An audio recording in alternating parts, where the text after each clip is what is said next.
یا وہاب یا ذوالجلال والاکرام، جو شخص ہر نماز کے بعد یہ ایک تسبیح پڑھتا ہے، فرشتے سارا دن اس کے لیے رزق لاتے رہتے ہیں۔ ہر نماز کے بعد میں نے کہا، تو اس کے لیے سب سے زیادہ ضروری کیا چیز ہوئی؟ نماز۔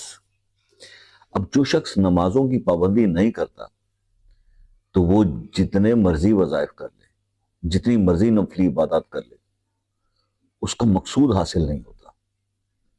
سب سے پہلا فرض نماز ہے، نمازوں کی پابندی کریں، اس کے بعد ہر نماز کے بعد یا وہاب یا ذوالجلال والاکرام 100 بار پڑھیں، اور آپ دیکھیں گے کہ فرشتے آپ کے لیے رزق لاتے رہیں گے، غیب سے رزق ملے گا، بے انتہا رزق ملے گا۔ اور اس عمل کو اپنی زندگی کا حصہ بنا لیں، نمازوں کی پابندی کے ساتھ، گناہوں سے بچ کر، پھر دیکھیں زندگی کیسے بدلتی ہے۔